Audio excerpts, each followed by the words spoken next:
Shalom teman-teman Jemaat GBI Kedoya, selamat pagi semuanya. Kembali kita bertemu secara online untuk beribadah minggu bersama-sama. Mari kita arahkan hati, kita mau tunduk kepala bersama-sama berdoa mengawali ibadah kita pagi ini. Allah Bapa di surga, kami berterima kasih Tuhan untuk setiap kasih setiamu dan penyertaan-Mu selama seminggu yang telah kami lalui. Kami bersyukur Engkau masih memberkati kami dengan hari dan nafas yang baru. Tuhan, kami mohon ampun Tuhan untuk setiap dosa dan kesalahan kami. Kiranya Kau layakkan kami untuk menerima perjamuan kudus yang akan kami terima dalam ibadah nanti. Tuhan, berkati setiap pelayan-Mu yang telah begitu setia menyiapkan ibadah online bagi kami. Karena usaha mereka, kami boleh dengan nyaman, dengan mudah beribadah tiap minggu di rumah kami masing-masing. Kami percaya kuasa-Mu yang ajaib akan selalu menyertai kami anak-anak-Mu dimanapun kami berada, akan selalu mengatasi kondisi dan masalah apapun yang kami alami. Tuhan, kami mau serahkan ibadah kami ini dari awal, pertengahan hingga akhir, hanya di dalam nama Tuhan kami, Yesus Kristus, Juru Selamat kami. Amin. Selamat beribadah teman-teman, Tuhan Yesus memberkati. Shalom, jemaat dikasih Tuhan. Apa kabar hari ini? Saya berharap dan percaya kita menikmati kasih setia Tuhan. Dan pagi hari ini, kita dengan iman nyatakan kepercayaan kita bahwa kita semua diberkati Tuhan. Yang percaya katakan amin. Berikan tepuk tangan yang dahsyat kepada Tuhan. Haleluya. Mari semua coba bangkit berdiri. Kita berikan tepuk tangan yang terbaik pada Tuhan kita. Mari dengan senang iman percaya kita katakan kepada Tuhan pagi hari ini. Kasih setiamu nyata bagiku, hikmat kebajikan tersedia bagiku. Sebab Allah sanggup limpahkan segala amin.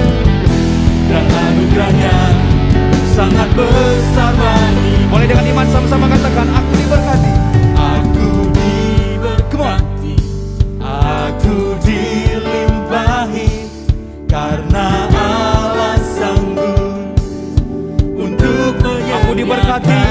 Aku diberkati, aku dilimpahi atas sempurna anugerah Tuhan. Berikan tepuk tangan yang terbaik buat Tuhan kita.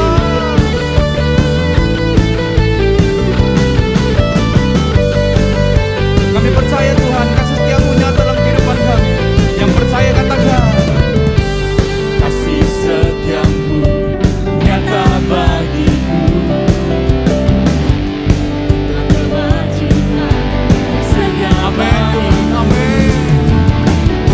Sebab Allah sanggup limpahkan segalanya. Amin, haleluya.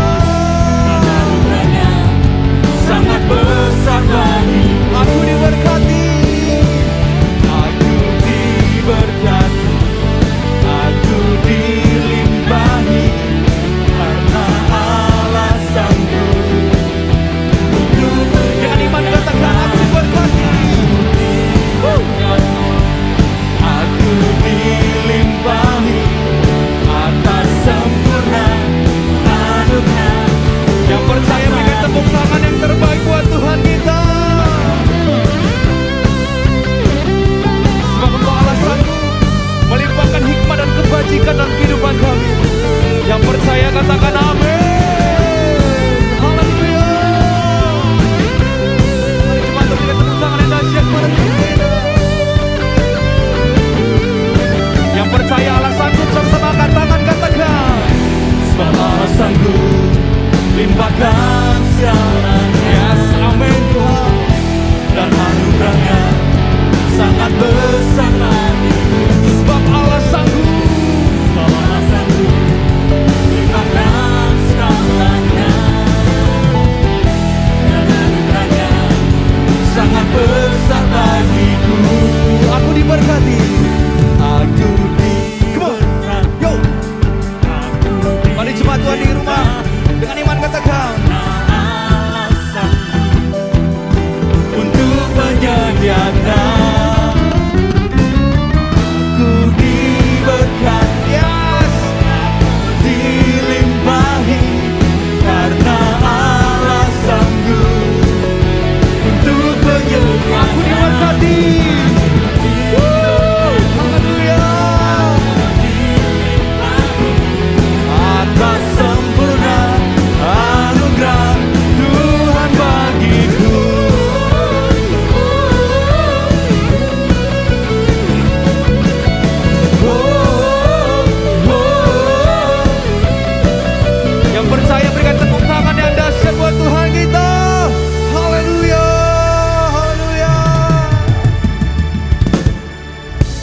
Silakan duduk jemaat dikasih Tuhan.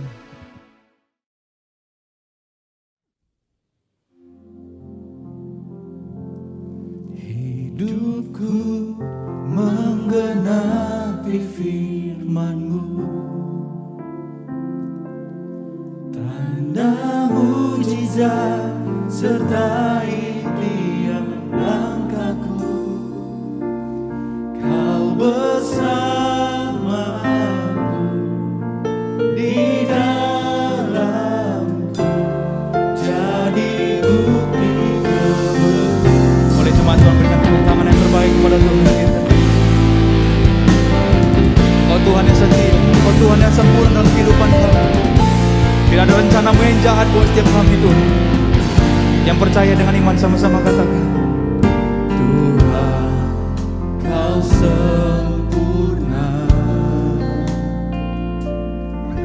dalam rencana-Mu dan karya-Mu.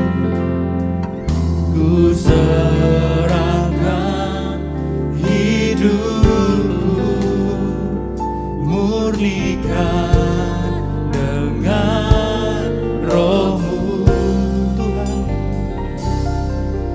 Tuhan, Kau sempurna dalam rencana-Mu dan karya-Mu. Ku serahkan hidupku, murnikan dengan Roh-Mu.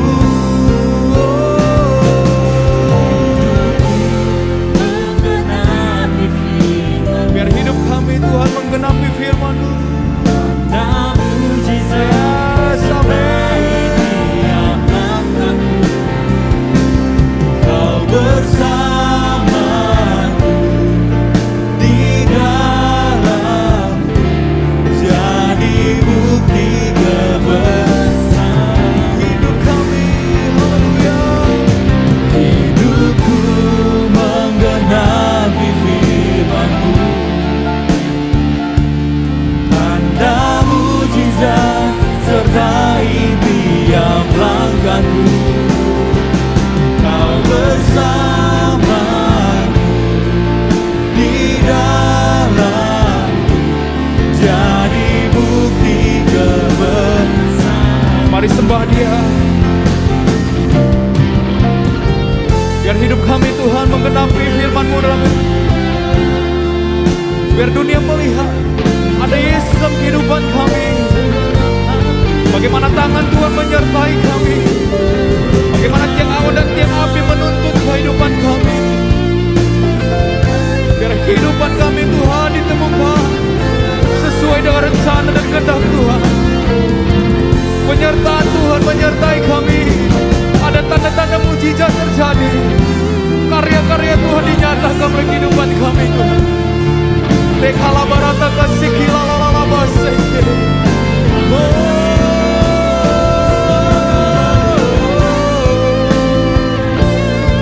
Oleh setiap tangan-tangan yang terangkat hari ini Tuhan, kami percaya bila firman-Mu tergenapi dari kehidupan kami Tuhan. Firman-Mu digenapi dalam hidup kami. Haleluya.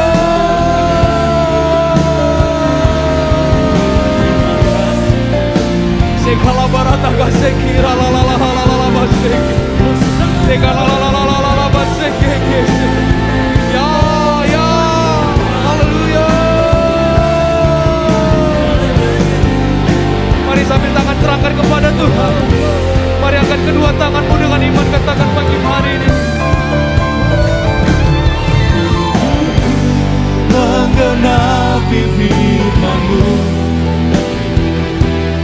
tanda mujizat sertai tiap langkahku.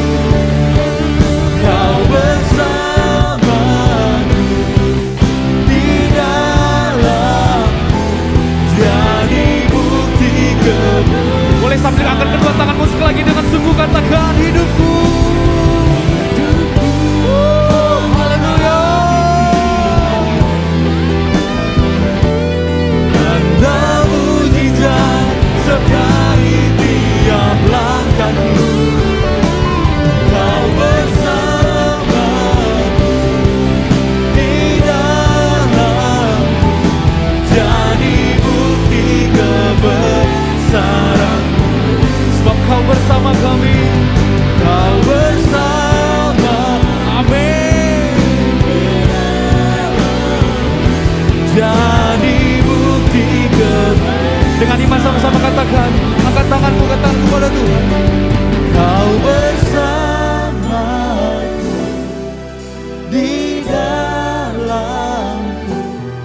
jadi bukti kebesaran-Mu.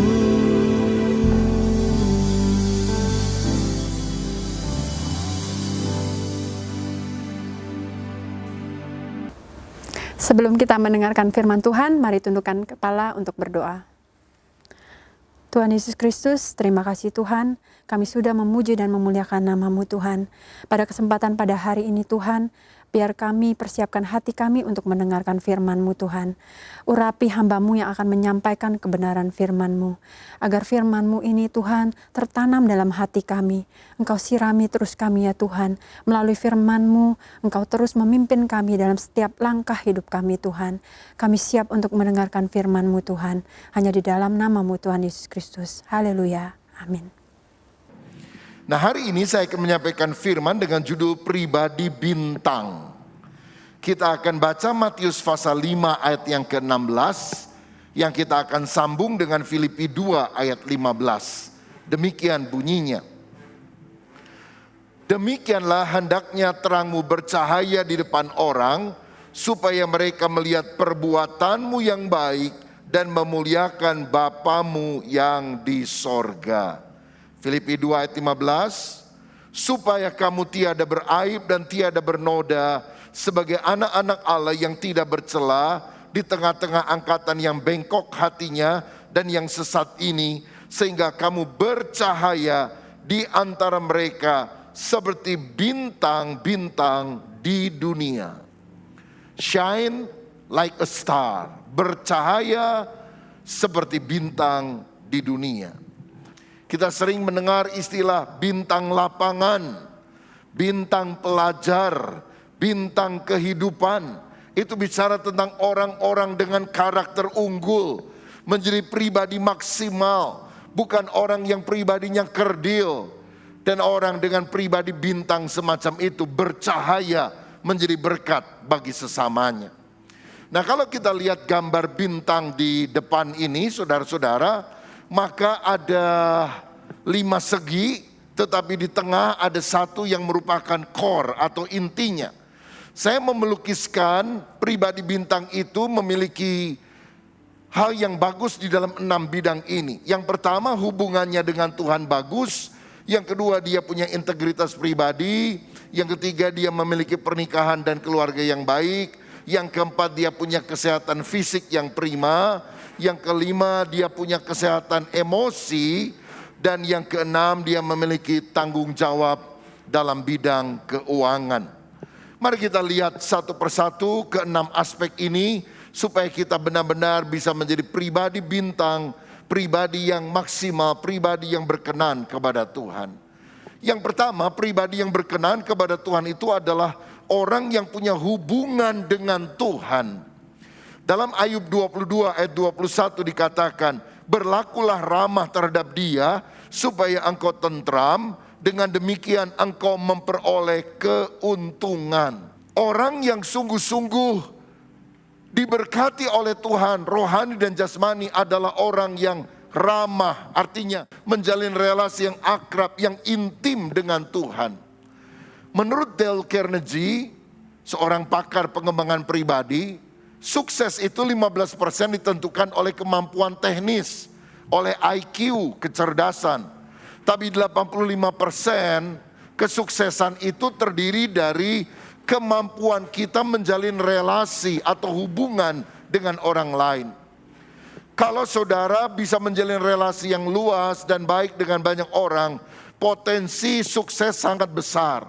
Apalagi kalau kita terutama menjalin relasi dengan Tuhan. Karena dia adalah sumber kehidupan, sumber berkat. Dia adalah raja yang akan mengarahkan kita pada jalan kebenaran. Karena itu hiduplah akrab dengan Tuhan. Walaupun kita mungkin sudah diberkati secara materi, jangan jauh dari Tuhan, akrab dengan Tuhan. Bukan hanya jadi orang Kristen, tapi benar-benar kenal Tuhan secara pribadi.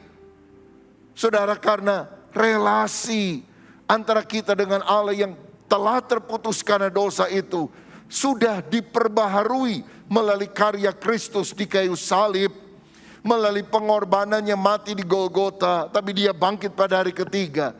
Dalam 1 Timotius 2 ayat 5 dikatakan, karena Allah itu esa dan esa pula dia yang menjadi pengantara antara Allah dan manusia, yaitu manusia Kristus Yesus.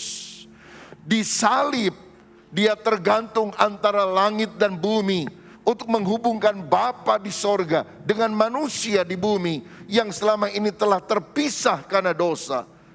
Saudara-saudara, pada waktu Yesus mati di salib, tirai bait Allah yang memisahkan antara ruang suci dan maha suci itu terbelah menjadi dua. Ini gambaran bahwa orang tidak perlu lagi menghadap Tuhan diwakili oleh imam, tetapi dia bisa masuk ke dalam hadirat Tuhan karena darah Yesus yang telah menyucikan kita dari segala dosa. Nah, kalau akses jalannya sudah dibuka, lalu kita tidak mau berelasi, berhubungan, hidup ramah, akrab dengan Tuhan. Bukankah itu sebuah kebodohan?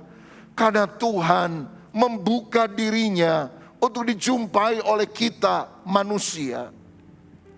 Saya perhatikan tokoh-tokoh hebat yang dicatat di dalam Alkitab. Itu menjadi orang yang dicatat bukan karena kekayaannya, kepintarannya, tapi terutama karena kekayaan spiritual, pengalaman rohaniah yang dia dapatkan dengan Tuhan. Abraham adalah orang yang pernah berbicara dengan Tuhan. Begitu juga Musa, bicara secara pribadi seperti seorang teman kepada sahabatnya. Daud adalah orang yang selalu merindukan hadirat Tuhan. Paulus adalah orang yang diubahkan dari seorang penganiaya, orang Kristen, menjadi seorang rasul yang luar biasa. Kenapa? Kekayaan spiritual. Jangan banggakan, oh saya mobilnya ini, rumahnya gede, uangnya banyak. Atau saudara foto saldo di rekening bank saudara. Nggak ada gunanya, itu bukan ajaran kekristenan. Yang kita harus banggakan adalah kekayaan rohani. Jika orang bermegah bukan karena kepandaiannya, bukan karena kekayaannya, bermegah karena Tuhan. Saya orang berdosa, tapi saya diselamatkan oleh Tuhan. Itulah keuntungan terbesar yang kita bisa miliki di atas muka bumi. Saudara bisa jadi orang paling kaya di kota ini, tapi nggak percaya Yesus, mati masuk neraka. Untuk apa? Walaupun kita hidup sederhana, tetapi kalau kita mengenal Yesus, surga Tuhan janjikan bagi kita. Jalannya dari emas, pintu gerbangnya dari mutiara. Dan yang paling penting ada Yesus kekasih hati kita di sana. Saudara-saudara, jadi bersyukurlah dengan keadaan kita kalau kita mengenal Yesus sebagai Tuhan dan Juru Selamat. Yesus sendiri berkata, jangan bersukacita karena iblis tunduk kepada kamu. Bersukacitalah karena namamu tercatat di sorga. Itu kekayaan terbesar yang kita bisa dapatkan dalam kehidupan. Karenanya saudara, mari kita jalin hubungan dengan Tuhan melalui doa dan firman. Ketika kita berdoa, kita berbicara kepada Tuhan. Ketika kita membaca firman, Tuhan berbicara kepada kita. Doa tidak harus bagus, yang penting doa harus tulus. Apapun yang ada di hati kita bisa utarakan kepada Tuhan. Bahkan kadang-kadang saudara waktu berdoa gak bisa ngomong apapun, hanya menangis. Saya mau bilang Tuhan mengerti bahasa tetesan air mata. Dia mengerti kerinduan hati kita. Seperti Hana yang masuk rumah Tuhan dan dia sangat pahit hati karena Penina, istri muda dari suaminya, selalu menghina dia. Karena Hana mandul, Penina punya anak. Dia gak bisa ngomong apa-apa lagi, hanya nangis. Tapi Tuhan mengerti, Tuhan mengabulkan doa Hana. Bukan hanya memberikan Samuel, seorang anak kecil, karena kemudian dia menjadi seorang hamba Tuhan yang sangat disegani. Dia yang mengurapi Saul, dia yang mengurapi Daud sebagai raja. Bahkan Hana juga mendapatkan beberapa orang anak-anak yang lain dari Tuhan. Kenapa? Relasi yang dibangun dengan Tuhan. Saudara, bertekunlah di dalam doa, bertekunlah di dalam pembacaan firman. Saya katakan dari gambar pribadi bintang tadi, yang nomor satu ini di tengah, ini core-nya, ini sentralnya.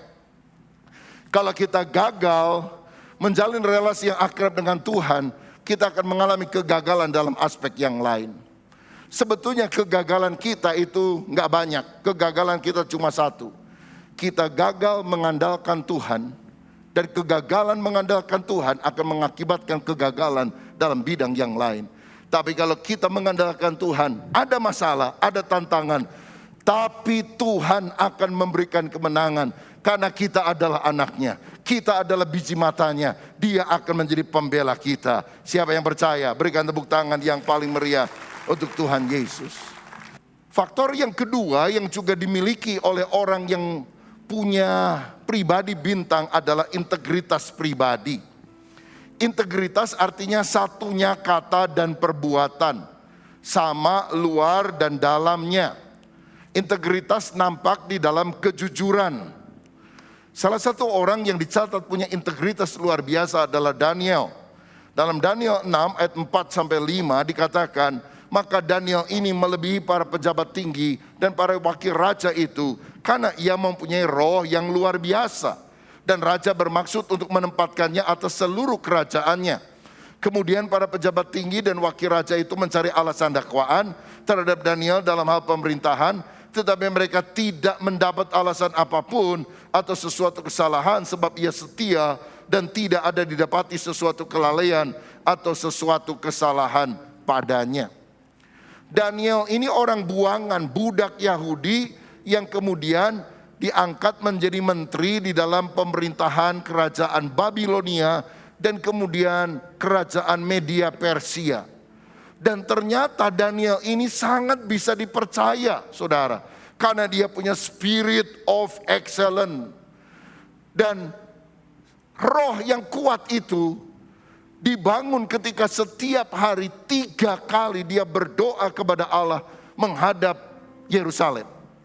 Jadi ini bicara tentang hubungan dengan Tuhan. Aspek yang pertama, buahnya adalah integritas pribadi. Ada buah roh. Dia menjadi orang yang bisa dipercaya. Berlian walaupun dibuang ke tong sampah tetap berharga. Daniel walaupun dibuang ke Babel, ditaklukkan oleh kerajaan Media Persia, dia tetap naik karirnya. Karena apa? Ada inner beauty di dalam dirinya, inner quality. Dan inner quality yang bisa mengangkat kita naik adalah integritas, kejujuran dalam diri kita. Beberapa waktu yang lalu saya membaca satu artikel di sebuah koran, saudara. Sebuah perusahaan cukup besar membuka lowongan untuk bagian keuangan. Dan dia tulis kriterianya ya, sarjana keuangan, sarjana ekonomi. Yang menarik hati saya, sarjana teologi dicantumkan di sana. Saya pikir kenapa sarjana teologi ya? Suruh ngatur keuangan, bukan uang gereja loh saudara. Ini uang di pabrik, di perusahaan. Rupanya mereka punya pemikiran gini. Cari orang pinter bertitel itu gampang. Cari orang yang jujur itu gak gampang saudara. Jadi udahlah 4 tahun minimal jadi sarjana teologi akan diajarin jujur. Ya takut akan Tuhan, baca Alkitab, udahlah. Nanti soal teknik kita atur aja belakangan. Ya caranya mengelola keuangan itu bisa lebih mudah diajarkan. Tapi kalau orang gak jujur, bengkok hatinya, waduh susah. Saudara-saudara, diharapkan kita orang-orang yang rajin ke gereja jujur. Lah kita jadi orang Kristen lalu gak jujur, tipu sana, tipu sini. Apa yang orang bisa harapkan? Bagaimana kita bisa bersinar seperti bintang? Kejujuran adalah hal yang sangat penting, yang sangat diharapkan. Jangan sampai saudara diberhentikan dari pekerjaan karena ternyata engkau korupsi, ambil uang kantor untuk kebutuhan pribadi. Ya mungkin kau punya alasan, anak saya lagi sakit, saya punya banyak kebutuhan. Itu bukan uangmu. Dan Tuhan tidak menghendaki hal itu terjadi. Integritas, walaupun posisi Daniel itu posisi basah istilahnya. Dia bisa menggunakan kesempatan dalam kesempitan, tapi dia tidak pernah mau melakukannya. Dia tidak pernah merugikan pemerintahan, merugikan raja. Dibutuhkan orang semacam ini. Indonesia terlalu banyak orang pintar, bertitel, hebat, dari partai mana-mana. Tapi orang yang jujur itu sulit didapat. Dan kita berdoa itu muncul dari anak-anak Tuhan. Tapi kenyataan kita sering kali sedih saudara. Udah jadi pejabat tinggi, udah jadi menteri, korupsi juga saudara. Korupsinya gede lagi. Nah itu kan miris sekali. Mari kita menjadi pribadi bintang yang bercahaya di depan banyak orang. Saya ingat zaman dulu di Amerika Serikat ada orang suka jual beli kuda. Mereka kemana-mana nggak naik mobil, mobil belum diciptakan, tapi mereka naik kuda. Satu kali ada seorang kaya datang untuk beli kuda kepada seorang penjual kuda. Ini harganya berapa bro? Ya saya jual $2.000 aja pak. Ah mahal, turunin deh. Cukup, enggak terlalu mahal. Karena saya dulu itu beli kuda ini $1.500. Jadi saya ingin dapat keuntungan $500 karenanya saya jual $2.000. Kalau ditawar lagi kan untuk saya kurang banyak katanya. Tapi karena dilihat kudanya memang bagus saudara, jadi dia bayar. Setelah orang ini pulang, sore hari penjual kuda datang ke rumahnya, ketok pintunya dan dia bilang, maafkan saya pak, saya tadi nggak sengaja menemukan bon waktu saya dulu beli kuda yang saya jual kepada bapak tadi. Saya kan tadi bilang saya dulu beli $1.500. Ternyata waktu saya cek bonnya $1.000. Dan karena saya hanya ingin untuk $500, maka saya harusnya jualnya bukan $2.000 tapi $1.500. Jadi ini kelebihannya $500, silahkan ambil. Orang kaya itu bingung saudara. Kok ada manusia aneh model kamu? Kamu ini jenis manusia langka yang perlu dilestarikan katanya. Dia bilang, hebat sekali kamu begitu jujur. Udah, nggak usah dikembalikan. Saya rela kok. Ya, ini upah kejujuran kamu. Orang itu balik, uangnya tetap utuh dan yang luar biasa. Sejak itu orang kaya ini selalu bilang kepada teman-temannya, kalau kamu mau beli kuda jangan ke tempat lain, kepada orang itu. Pasti bagus, jujur. Saudara penjual kuda nggak usah pasang iklan, merek atau apapun. Mulut ke mulut. Karena integritas orang ini menyebabkan yang lain berbicara tentang kejujurannya. Pribadi bintang adalah pribadi yang bersinar karena punya integritas atau kejujuran. Kiranya Tuhan menemukan di dalam diri kita. Kalau ada di antara kita yang bermasalah dalam hal ini, mari kita bertobat minta pengampunan dari Tuhan dan membenahi kehidupan. Yang ketiga, pribadi bintang juga harus percaya dalam pernikahan dan keluarga. 1 Timotius 3 ayat 4 dan 5 berkata, seorang pelayan Tuhan adalah kepala keluarga yang baik, disegani dan dihormati oleh anak-anaknya. Jikalau seorang tidak tahu mengepalai keluarganya sendiri, bagaimana ia dapat mengurus jemaat Allah? Hal yang pertama kita harus bangun bukan pelayanan kita, bukan gereja kita. Yang pertama kita harus bangun adalah keluarga kita. Sebab ketika kita bisa menjadi berkat bagi keluarga, maka kita bisa memberkati jemaat yang ada. Sayangnya ada banyak orang bermasalah dalam keluarga, lalu karena dia sumpek, maka dia refreshing dengan cara melayani di gereja. Akibatnya di gereja dia jadi masalah dengan orang lain. Saudaraku, jangan ekspor kegagalanmu dari rumah ke dalam gereja. Karena semua harus dimulai dari lingkup yang paling dekat, yaitu di dalam keluarga kita sendiri. Itu mencakup hubungan yang baik antara suami dan istri, antara orang tua dan anak. Karenanya kita harus belajar menerima perbedaan satu dengan yang lain untuk saling melengkapi. Ada suami pendiam, istri agak cerewet, itu bagus saudara sekalian. Kalau dua-duanya pendiam kan rumah sepi kayak kuburan. Kalau dua-duanya rame kan rumah ribut kayak pasar. Jadi seringkali memang ada perbedaan-perbedaan bukan untuk dipertentangkan, tapi untuk saling melengkapi satu dengan yang lain. Ada suami yang jorok, ada istri yang rapi, ya kerjasama saudara-saudara. Ngunah wae capek saya, kata istrinya. Ya kelebihanmu menutupi kelemahan pasanganmu. Itu yang penting. Saudara, saya lahir di Surabaya, suka makan daging. Istri saya lahir di Tasikmalaya, suka makan sayur. Jadi kalau kami baru nikah itu dia masak, nggak ada dagingnya. Saya bilang kok nggak ada dagingnya? Lalu kadang-kadang dia ngomongnya agak keras. Jangan makan daging melulu, nggak sehat, kolesterol. Udah, sayur aja. Saya jadi males makan, saudara sekalian. Ya, lagi mau makan diomong-omongin begitu. Aduh, apalagi kalau ngomongnya begini, jangan makin daging terus, nanti kayak herder. Wah, makin marah lah suami, saudara. Mungkin suami akan bilang gini, mendingan saya herder, lebih cakep daripada kamu makan sayur, kambing. Lah kalau herder kawin sama kambing gimana anaknya? Tapi kalau kita belajar menerima perbedaan, tidak memaksakan kehendak kita kepada pasangan, justru rumah tangga akan rukun. Sekarang saya sudah lebih suka makan sayur, saudara sekalian. Istri saya sedikit-sedikit suka makan daging. Dan sebetulnya kita bisa kombinasikan, kalau saya pergi ke restoran, beli beef steak, 1 porsi, saya makan dagingnya, istri saya makan sayurnya. Aman, murah lagi biayanya, saudara. Bukankah kita perlu saling melengkapi satu dengan yang lain?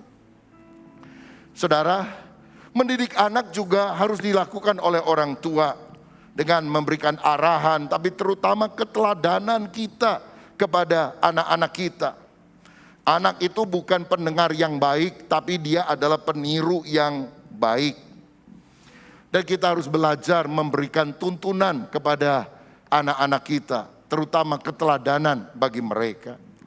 Saya percaya bahwa kita bisa bersinar mulai dari keluarga kita dengan membentuk pernikahan dan juga keluarga yang baik. Kalau ada di antara kita yang sedang punya masalah terhadap hal itu, percayalah kalau kita datang bersujud kepada Tuhan, nggak maksa pasangan kita seperti kita, tetapi kita ingin belajar seperti Yesus, pasangan kita belajar seperti Yesus, maka rumah tangga akan rukun. Keharmonisan akan terjadi. Kalau saudara menikah dengan tujuan agar saya bahagia, maka keluarga justru tidak akan pernah bahagia. Tapi kalau kita menikah dengan tujuan membahagiakan pasangan kita, maka kebahagiaan itu akan menjadi bagian dalam hidup kita. Bapak-bapak, ada satu quotes singkat dalam bahasa Inggris supaya kita mengalami kebahagiaan dalam keluarga. Happy wife, happy life. Istri yang bahagia akan membuat hidupmu bahagia. Percayalah. Happy wife, happy life. Kalau istrimu tidak happy, kelar hidup lo. Karena itu saudara, belajar membahagiakan istri. Karena penentu atmosfer kebahagiaan dalam keluarga itu lebih banyak dari istri loh saudara. Bukan dari suami, suami kerja dan sebagainya. Tapi kalau istri bahagia, keluarga bahagia. Jadi bapak-bapak ya, sekarang sudah mulai bisa keluar kota. Kalau pulang dari luar kota, bawa oleh-oleh gitu ya. Makanan kesukaannya. Atau apa kek ya. Nggak usah gede-gede, kecil aja. Nih mah berkat, berlian, kecil gitu ya.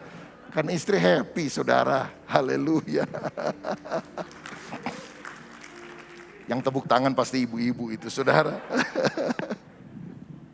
Yang keempat saudara, pribadi yang bersinar, pribadi bintang itu juga memiliki kesehatan fisik. Dalam Yosua 14 ayat 10 dan 11 dikatakan, jadi sekarang sesungguhnya Tuhan telah memelihara hidupku seperti yang dijanjikannya. Kini sudah 45 tahun lamanya sejak diucapkan Tuhan firman itu kepada Musa. Dan selama itu orang Israel mengembara di padang gurun. Jadi sekarang, ini Kaleb yang ngomong ya. Jadi sekarang telah berumur 85 tahun aku hari ini. Pada waktu ini aku masih sama kuat seperti pada waktu aku disuruh Musa. Seperti kekuatanku pada waktu itu, demikianlah kekuatanku sekarang untuk berperang dan untuk keluar masuk. Kaleb berumur 45 tahun ketika dia keluar dari Mesir. Dan dia 40 tahun kemudian bilang, aku sekarang 85, tapi aku masih sama kuat seperti aku ketika berusia 45. Wih, luar biasa. Ini ada engkong umur 85, tapi spiritnya menyala-nyala seperti anak muda. Saya kadang lihat ada anak muda usia 20-30 tahun, spirit udah engkong-engkong saudara-saudara.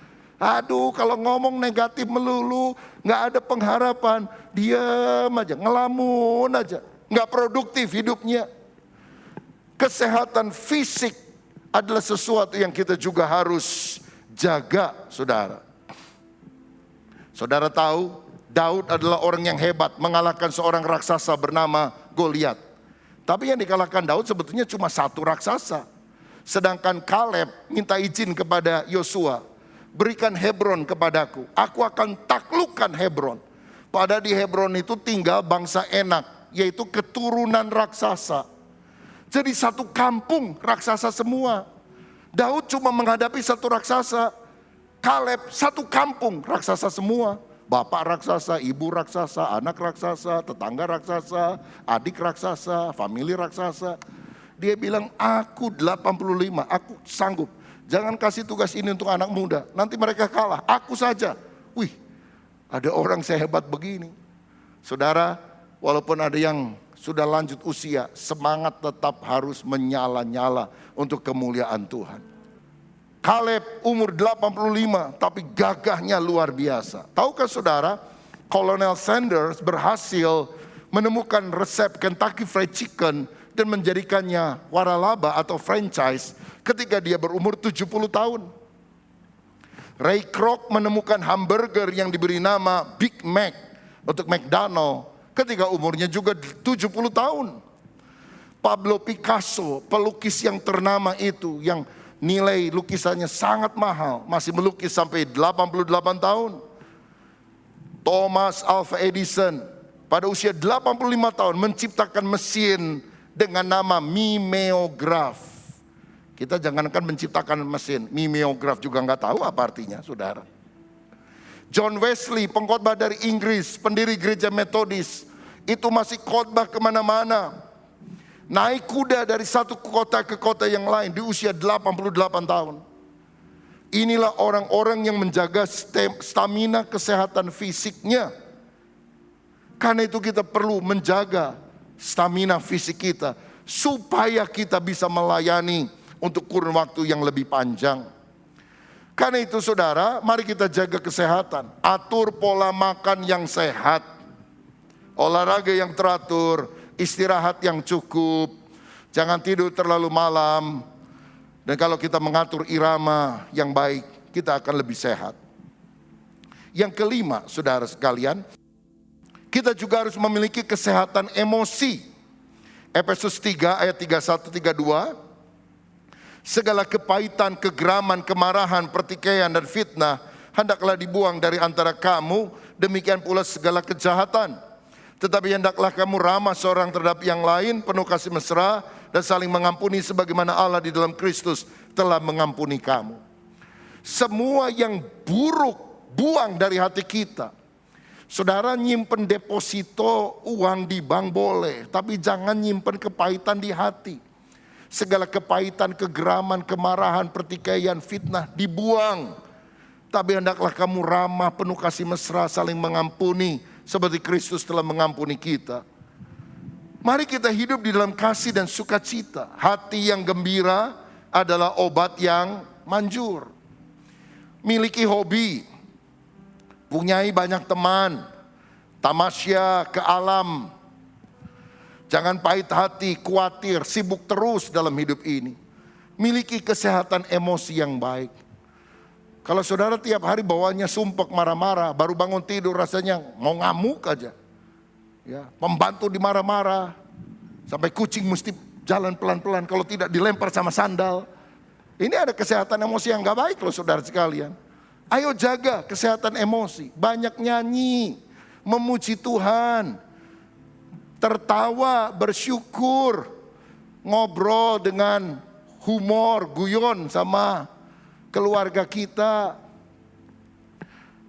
Saya ingat kalau anak-anak lagi pada kumpul, kita suka cerita-cerita yang lucu-lucu saudara sekalian. Pengalaman-pengalaman menarik yang kita alami dan kita berbagi sukacita.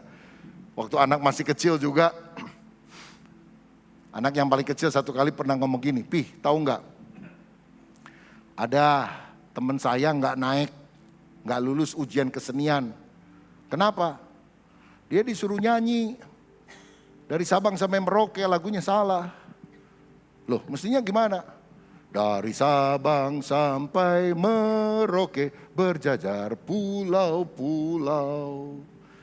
Dia nyanyinya beda. Dari Sabang sampai Merauke, dari timur sampai ke Talaut, Indonesia tanah airku, Indomie seleraku. Saudara-saudara, kita ketawa mendengar cerita itu. Nah, saya pernah cerita ini waktu saya khotbah di Makassar sekian tahun yang lampau. Indomie seleraku. Pulang kebaktian, saudara tahu saya ke hotel, ada orang rupanya minta alamat, kasih Indomie yang banyak. Rupanya dia manajernya di situ, saudara, ikut kebaktian. Wah, luar biasa juga ya. Miliki kesehatan emosi. Hidup ini singkat, jangan diwarnai dengan banyak bertengkar, tapi banyak bersyukur, banyak bersukacita. Siapa yang setuju? Berikan kemuliaan untuk Tuhan kita. Yang terakhir, yang keenam, pribadi yang bersinar seperti bintang itu punya tanggung jawab keuangan yang baik. Saudara, kita harus sadar Tuhan adalah owner, pemilik hidup kita. Kita hanyalah manajer, pengelola yang dititipi berkatnya. Dan kita harus kelola dengan baik, dengan bertanggung jawab. Yang penting jangan cinta uang, jangan serakah. 1 Timotius 6 ayat 10 berkata, karena akar segala kejahatan adalah cinta uang atau serakah. Sebab oleh memburu uanglah beberapa orang telah menyimpang dari iman dan menyiksa diri dengan berbagai-bagai duka. Berarti ada orang beriman, orang Kristen yang kemudian telah menyimpang. Menyiksa diri dengan berbagai duka. Karena apa? Bukan karena uang, tapi karena cinta uang, serakah. Hari-hari ini banyak terjadi penipuan keuangan. Pakai robot trading, pakai binary option, pakai macam-macam hal, saudara-saudara. Dan saya mau bilang yang menyedihkan banyak orang Kristen kena. Karena apa? Di gereja itu ada komunitas. Dan ketika seorang Kristen jadi afiliator, jadi endorser kepada orang lain, semua kena, saudara. Aduh, bahaya sekali. Dan kenapa orang-orang mau ikut? Karena janjinya, wah dapat sekian puluh persen setiap bulan. Too good to be true. Terlalu bagus untuk dipercaya. Sehingga akhirnya mereka termakan. Dasarnya apa? Serakah, saudara. Karena serakah nggak lagi hati-hati.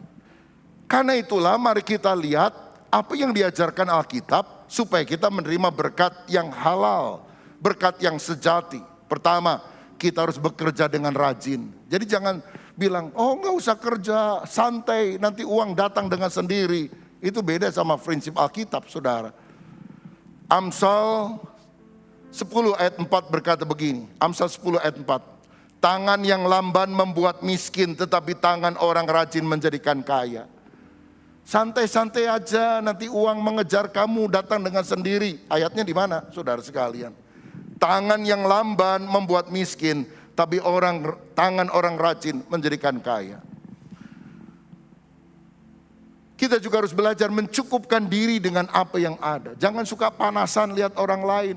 Orang lain punya tas baru, ya urusan dia. Aduh, tasnya hebat, Hermes, saya mah kermes. Nggak apa-apalah saudara sekalian ya. Kadang-kadang ada orang pakai tas branded, begitu ada hujan dipakai payung juga buat dia. Maka saya tahu itu pasti palsu, saudara-saudara. Sebab kalau tasnya asli, dia kempit, saudara. Biarin badannya basah, asal tasnya jangan. Saudara, belajar mencukupkan diri. Kita nggak harus ngikutin orang lain. Biasanya yang, kalau adik kakak itu suka nggak mau kalah itu. Atau sama temen yang di lingkungannya, waduh, paksakan diri. Nggak perlu, kita hidup bukan karena omongan orang lain. Lihat Instagram orang lain, waduh bagus-bagus ya, makanannya enak-enak ya, waduh tasnya branded ya, waduh liburan kemana-mana ya. Matiin aja itu Instagram, saudara. Kalau saudara panasan model begitu, hidup cukupkan diri dengan apa yang ada. Saudara nggak usah minder kalau ke gereja engkau nggak punya banyak uang. Tuhan tidak lihat uangmu, Tuhan lihat hatimu. Mungkin dompet saudara tipis, kosong, nggak ada isinya, cuma KTP doang, expired lagi saudara. Tapi kalau engkau cinta Yesus, Tuhan mengasihi saudara. engkau berharga di mata Tuhan. Saudara datang naik mobil, nggak usah bangga. Naik motor, nggak usah minder. Jalan kaki, naik angkot, nggak usah minder. Tuhan tidak melihat jenis kendaraan untuk engkau datang ke gereja. Tuhan melihat apakah engkau mengasihi Tuhan, mencari wajah Dia. Itu yang Tuhan rindukan. Kelola keuangan dengan baik. Jangan gagah-gagahan tapi utang gak dibayar. Gagah-gagahan, waduh, tapi cuma pencitraan. Cuma demi konten saja. Itu bukan cara hidup orang Kristen. Nanti ibadah kedua saya bahas lebih jauh soal ini. Dan kunci berkat adalah ketika kita belajar memberi, menabur di ladang Tuhan. Amsal 11 ayat 24-25. Ada yang menyebar harta tetapi bertambah kaya. Ada yang menghemat secara luar biasa namun selalu berkekurangan. Siapa banyak memberi berkat diberi kelimpahan. Siapa memberi minum ia sendiri akan diberi minum. Ada orang pelitnya luar biasa, tambah miskin kata Alkitab. Tapi ada orang yang menyebar harta bertambah kaya. Kenapa? Kita bukan sumber berkat. Kita cuma saluran berkat. Sumbernya dari Tuhan. Kita seperti pipanya. Jadi kalau kita mau mengalirkan ke tempat yang lain, sumber akan selalu mengalir. Tapi kalau kita macet untuk diri kita sendiri, sumber akan menutup berkatnya. Itu sebabnya mari kita selalu menjadi berkat bagi orang lain. Terakhir, dari 6 bagian ini, hubungan dengan Tuhan, yang kedua integritas pribadi, ketiga pernikahan dan keluarga, keempat kesehatan fisik, kelima kesehatan emosi, keenam tanggung jawab keuangan. Dari 6 segi kehidupan yang saya sudah bahas ini, coba renungkan bagian mana yang paling lemah dan tidak bersinar dalam kehidupan kita. Kalau kita tahu ada 1-2 segi kehidupan yang lemah, tidak bersinar. Apakah saudara hari ini mau punya komitmen untuk memperbaiki diri? Sehingga kita berkata, sehingga kamu akan bercahaya seperti bintang-bintang di dunia. Saudara jadilah pribadi bintang, pribadi maksimal, pribadi unggul untuk kemuliaan nama Tuhan. Karena Dia telah menciptakan kita sebagai peta dan teladan Tuhan. Gambar dan rupa Tuhan. Dan biarlah kita memancarkan kemuliaannya kepada orang yang ada di sekitar kita. Tuhan Yesus memberkati kita semuanya. Ku yakin saat kau berfirman, ku menang saat kau bertindak. Hidupku hanya ditentukan oleh perkataanmu. Amin. Ku aman karena kau menjaga. Ku kuat karena kau menopang. Hidupku hanya ditentukan oleh kuasa-Mu. Amin. Bagi Tuhan tak ada yang mustahil. Bagi Tuhan tak ada yang tak mungkin. Mujizatnya disediakan bagiku. Ku diangkat dan dipulihkannya. Saudara sekalian, saat ini kita akan menerima perjamuan kudus. Alkitab berkata, sebab apa yang telah kuteruskan kepadamu telah aku terima dari Tuhan, yaitu bahwa Tuhan Yesus pada malam waktu Ia diserahkan, mengambil roti dan sesudah itu Ia mengucap syukur atasnya. Ia memecah-mecahkannya dan berkata, inilah tubuhku yang diserahkan bagi kamu, perbuatlah ini menjadi peringatan akan aku. Mari kita siapkan roti di tangan kanan kita. Apakah sudah percaya roti yang diberkati ini ada persekutuan dengan tubuh Tuhan Yesus yang telah dipecah-pecahkan karena dosa-dosa kita? Amin. Mari kita makan dalam nama Tuhan Yesus Kristus.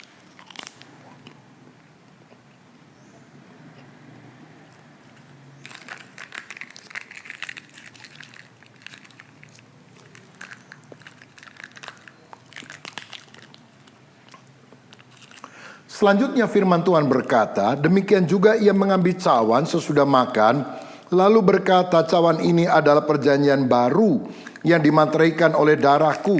Perbuatlah ini setiap kali kamu meminumnya, menjadi peringatan akan aku.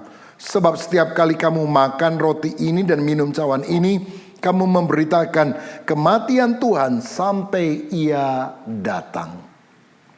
Apakah saudara percaya anggur yang sudah diberkati adalah persekutuan dengan darah Tuhan Yesus Kristus yang telah dicurahkan untuk menebus kita dari segala dosa? Amin. Mari kita minum dalam nama Tuhan Yesus.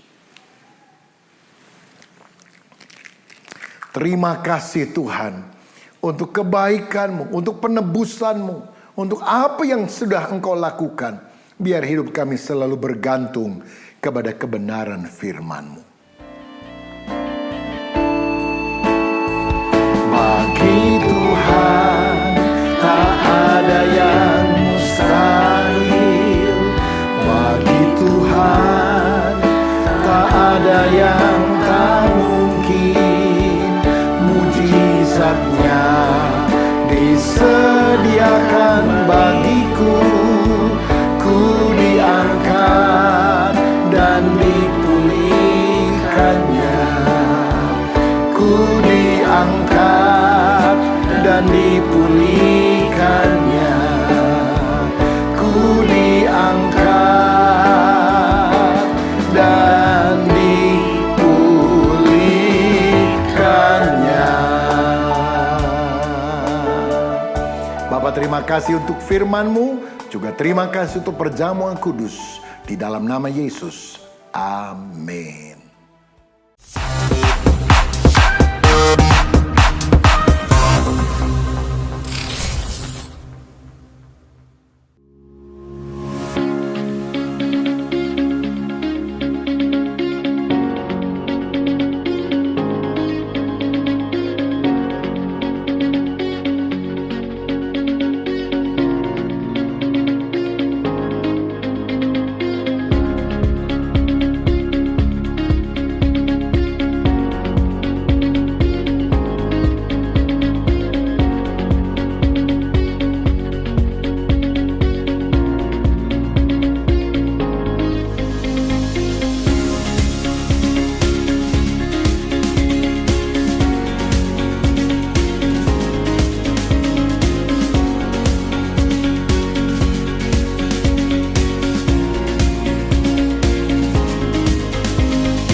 Setelah mendengarkan firman yang telah disampaikan oleh hamba Tuhan, marilah kita berdoa.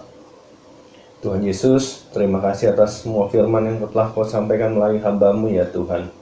Kami berdoa supaya firman yang telah disampaikan hamba-Mu kiranya boleh memberikan kekuatan begitu bagi jiwa dan roh kami ya Bapa. Tuhan, kami tak lupa berdoa untuk bangsa kami ya Bapa. Kiranya berkati bangsa kami Tuhan. Berkati presiden kami dan para menterinya ya Bapak. Kiranya Tuhan berikan hikmat kepada presiden kami Pak Jokowi supaya dapat melalui pandemi ini ya Tuhan dengan baik ya Bapak. Terima kasih Bapak, terima kasih. Tuhan, kami berdoa untuk gembala sidang gereja kami, Pak Rubin Adi, Pak Julius, Pak Suryanta. Tuhan, kami berdoa kiranya hikmat-Mu ya Tuhan menyertai mereka senantiasa. Kami berdoa supaya mereka tetap takut akan Tuhan dan tetap setia ya Bapak. Terima kasih Bapak, terima kasih. Tak lupa ya Tuhan, kami berdoa untuk jemaat gereja GBI Kedoya. Kiranya Tuhan berikan kekuatan kepada jemaat yang mengalami pergumulan ya Bapa. Kami berdoa supaya mereka diberikan jawaban ya Bapa. Kami percaya Tuhan, Engkau Allah yang sanggup memberikan jalan keluar. Engkau sanggup memberikan kekuatan kepada jemaat-Mu ya Tuhan, yang sedang dalam pergumulan. Engkau tahu ya Tuhan apa yang mereka sedang pergumulkan, kiranya Tuhan memberikan jawaban. Terima kasih Bapa, terima kasih. Kami sampaikan semua doa dan permohonan kami di dalam nama Tuhan Yesus Kristus. Haleluya. Amin. Jemaat yang dikasihi Tuhan, mari angkat tanganmu dan hatimu, dan terimalah berkat Tuhan. Biar berkat daripada Allah Bapa, kasih daripada Tuhan Yesus Kristus, persekutuan dan penghiburan di Roh-Nya Kudus, biar itu tinggal di dalam hidup saudara dan saya. Sehingga kita semua boleh menjadi orang-orang yang dipenuhi oleh firman. Dan kita boleh menjalankan satu kehidupan yang saling menjadi teladan satu dengan yang lainnya. Kita boleh saling mengasihi dengan tulus. Kita boleh baik di dalam berkata-kata dan di dalam bertingkah laku. Kita boleh setia dan kita boleh menjaga kesucian kita masing-masing. Sampai Tuhan datang kepada kita dan kita boleh menyukakan hatinya. Biar berkat ini turun atas kita semua, mulai dari saat ini, bahkan sampai selama-lamanya. Yang percaya bersama-sama kita katakan, amin. Tuhan memberkati. Salam sehati.